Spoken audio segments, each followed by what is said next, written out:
This is third episode of postural series. आज हम बात करेंगे मैकेनिज्म ऑफ पोस्चर के बारे में। देखिए, मैकेनिज्म ऑफ पोस्चर को जानने से पहले हमको जानना पड़ेगा कि पोस्चर क्या होता है। तो देखिए, पोस्चर एक ऐसा टर्म है जो ये सिग्निफाई करता है कि बॉडी एक बैलेंस्ड पोजीशन में है या नहीं। तो इसके मैकेनिज्म में सबसे पहला आता है मसल्स। तो मसल्स में बेसिकली क्या होता है, मसल्स का बहुत ही बड़ा रोल होता है पोस्चर को मेंटेन करने में। तो एक कोई भी अगर पोस्चर है तो वो मसल की वजह से ही मेंटेन होगा।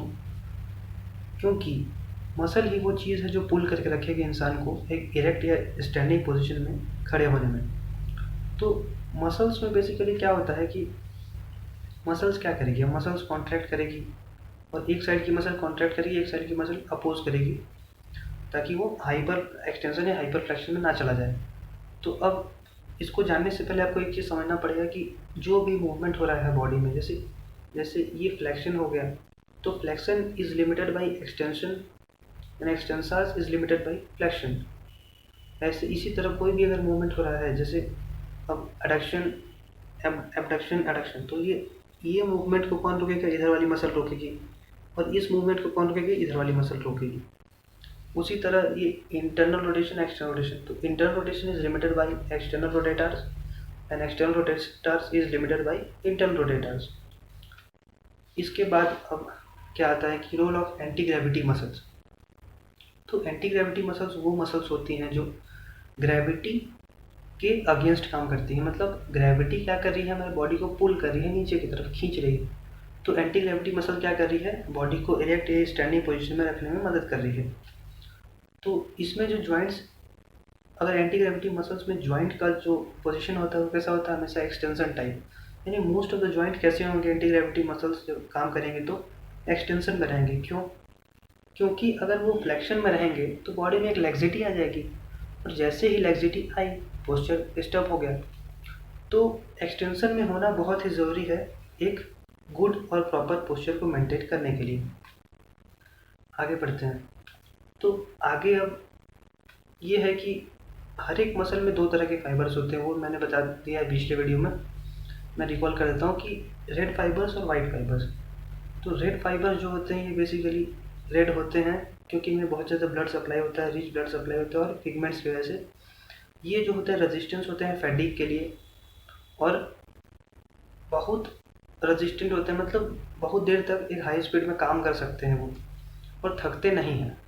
तो इसीलिए ये एंटी ग्रेविटी मसल्स में इनका रोल होता है।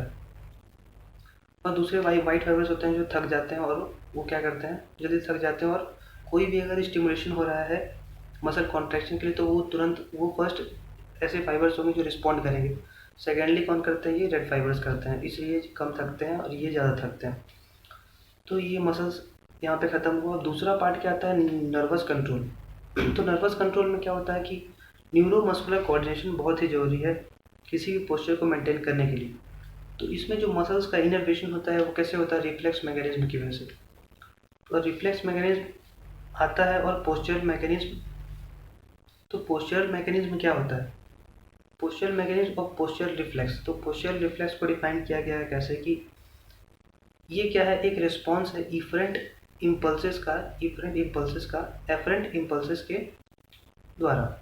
तो इफरेंट इम्पल्सेस का क्या है, ये रिस्पॉन्स है, मतलब it is response to afferent impulses by efferent impulses.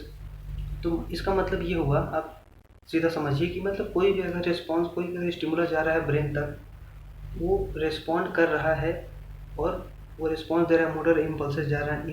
Efferent का मतलब ये कि कोई भी मोटर इम्पल्स जो ब्रेन से पेरीफेरी तक जा रही है, और एफरेंट मतलब जो पेरीफेरी से ब्रेन तक जा रही है। तो वो जाके यहाँ कॉन्ट्रैक्शन करा पा रहा है, यानी मूवमेंट हाथ हटा पा रहा है अपना कहीं वो स्टिमुलस से। तो ये क्या हो गया, पोस्चरल रिफ्लेक्स हो गया ये। तो पोस्चरल रिफ्लेक्स में तीन चीज़ें आती हैं। सबसे पहले रिसेप्टर ऑर्गन्स। तो रिसेप्टर ऑर्गन्स में क्या क्या आएगा, आई, ईयर, मसल्स और जॉइंट्स। उसके बाद अब देखिए, इफेक्टर ऑर्गन्स आएंगे जो बॉडी को पोस्चर को मेंटेन करेंगे। और तीसरा क्या होगा, सेंसरी प्रोसेसिंग जहाँ होती है, यानी जो एफरेंट इम्पल्सेस गए ऊपर, वो प्रोसेस कहाँ होंगे, तो वो प्रोसेस होंगे सेरिब्रल। तो chief chief areas of the brain में जो है कि है cerebral cortex, cerebellum, red nucleus and vestibular nucleus.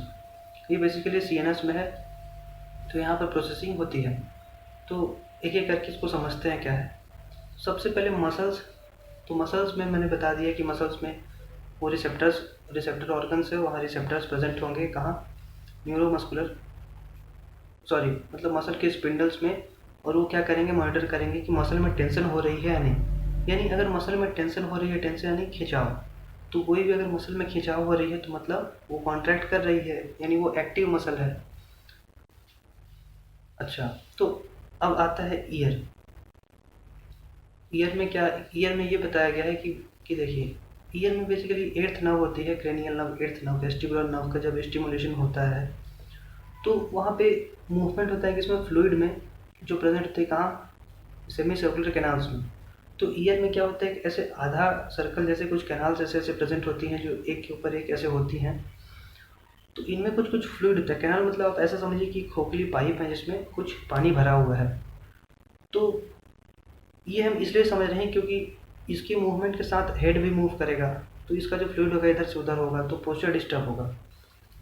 तो इसमें क्या हो रहा है कि जब हम हेड मूव कर रहे हैं तो जो इसका जो फ्लूइड है ये राइट एंगल में, मतलब ये जो कैनाल्स हैं वो कैसे प्रेजेंट है, राइट एंगल पे, कुछ ऐसे और ऐसे कुछ राइट एंगल प्लेन्स पे प्रेजेंट है। तो सब अगर थोड़ा भी मूवमेंट हुआ तो फ्लूइड का इधर से उधर हो जाएगा।